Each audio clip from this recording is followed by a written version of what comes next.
अपन बात करेंगे e commerce. मैंने इससे पहले पढ़ा ई कॉमर्स क्या था, ई कॉमर्स की साइटें क्या क्या थी। तो आज अपन देखें ई कॉमर्स की प्रकार, ई कॉमर्स के कितने प्रकार होते हैं। तो ई कॉमर्स के जो प्रकार होते हैं उसमें पहला आता है business to business, business to consumer, business consumer to consumer, consumer to business and consumer to government and business to government. ठीक है, तो इसमें पहला है बिजनेस टू बिजनेस। इसमें क्या होता है, एक कंपनी दूसरी कंपनी के साथ व्यापार करने के लिए क्या करती है, नियम व्यापार करती है, सीधा सीधा यही है। एक कंपनी दूसरी कंपनी के से व्यापार करती है। तो इसकी कौन सी कंपनियां हैं, इंडिया मार्ट एंड अलीबाबा। इसमें कंपनी, दो कंपनियों के बीच में व्यापार होता है, उसको क्या बोलेंगे, बिजनेस टू बिजनेस। अगला है बिजनेस टू कंज्यूमर। ये क्वेश्चन तुम्हारा एमपीपीएससी 2023 में आया है। एमपीपीएससी 2023 का जो एग्जाम हुआ था अभी दिसंबर में, उसमें क्वेश्चन था फ्लिपकार्ट किस का उदाहरण है, business to business, business to consumer, consumer to government या government to consumer.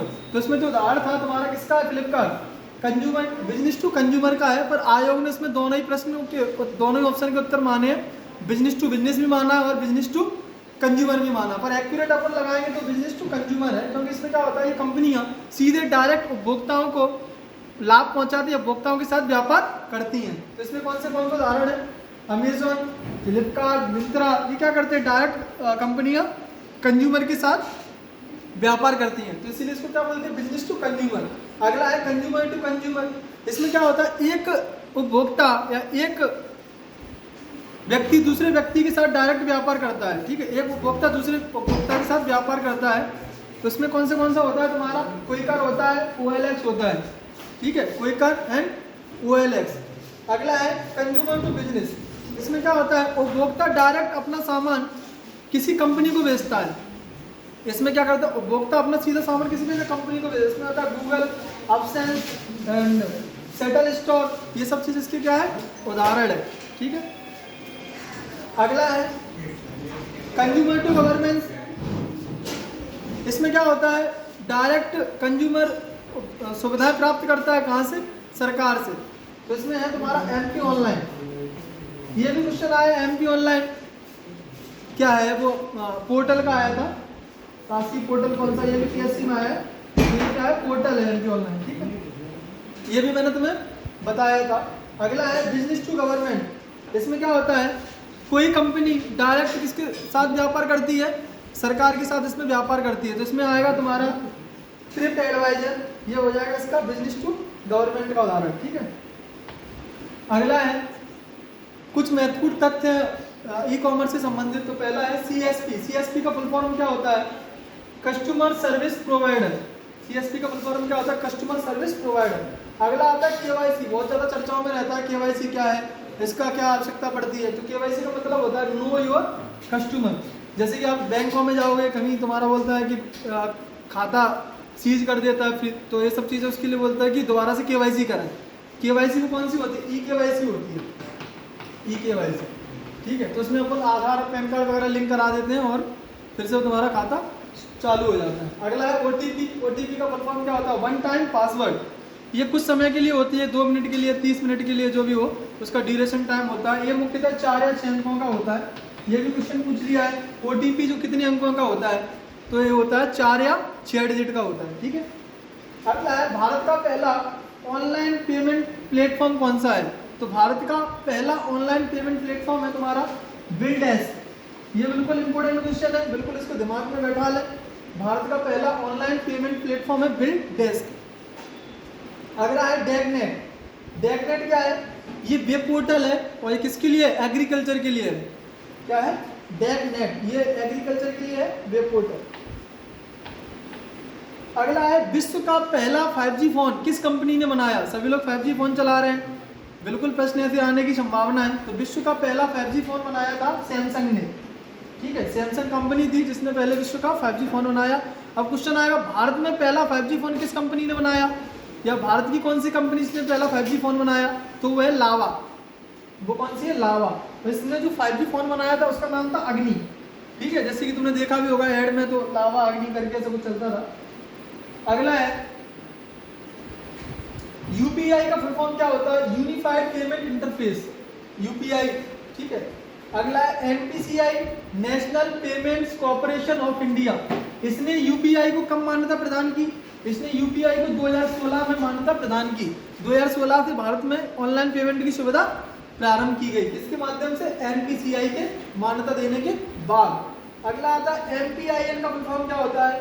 Mobile banking personal identification number. बिल्कुल आ सकता है ऐसा एक, और पहले पेपरों में ऐसे फुल फॉर्म पूछे भी गए हैं, ठीक है। ये 4 या 6 अंकों का होता है, ये भी बिल्कुल ध्यान में रख लें। एनपीआईएन नंबर कितने अंकों का होता है? 4 या 6 अंकों का होता है।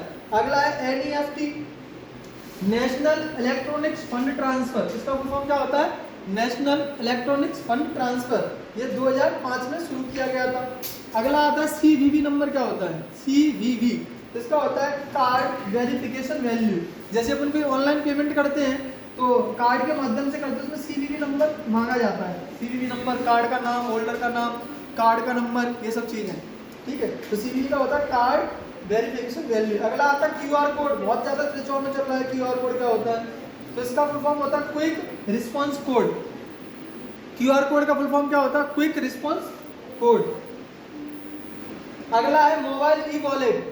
मोबाइल ई वॉलेट क्या होता है? देखो सबसे पहले ये समझ लो वॉलेट क्या होता है। तो वॉलेट जैसे कि पहले क्या चलता था, अपन हार्ड करेंसी को वॉलेट में रखते थे। अब क्या हो रहा है, अपने पास कैसी सॉफ्ट करेंसी है, तो सॉफ्ट करेंसी को अपन क्या करते हैं, जैसे कि अपन वॉलेट चलाते हैं, अमेजन पे का रहता है, तुम्हारा फोन पे का रहता है, गूगल पे का वॉलेट रहता है। किसी ने अपन को पैसे भेजे तो पैसा उसी में ट्रांसफर हो गया या सेव हो गया, तो क्या हो गया, एक तरह से वॉलेट हो गया। वहाँ पर भी पैसे सेव कर रहे थे अपन, इधर वॉलेट में भी अपन पैसे सेव कर रहे थे, ठीक है।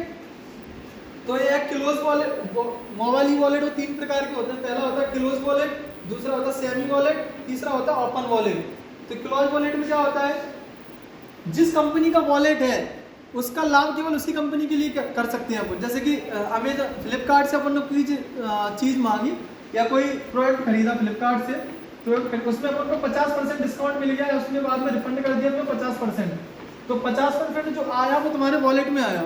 अब उस वॉलेट का उपयोग केवल तुम फ्लिपकार्ट से ही जो प्रोडक्ट खरीदो उसमें यूज़ कर सकते हो, उससे बाद उसका यूज़ नहीं कर सकते। तो इसका किसका उदाहरण हो गया ये? Close wallet. क्लोज वॉलेट में क्या क्या आता है तुम्हारा? ओला, फ्लिपकार्ट, अमेजोन, ये सब क्लोज वॉलेट में आते हैं, ठीक है। अगला है तुम्हारा सेमी वॉलेट। इसमें क्या होता है, केवल अपन शॉपिंग कर सकते हैं और कैश नहीं निकाल सकते, या कैश होता ही नहीं इसमें, केवल जो तुम्हें वॉलेट में पैसा मिलेगा केवल शॉपिंग करने के लिए मिलेगा, कैश के लिए नहीं मिलता है इसमें, ठीक है।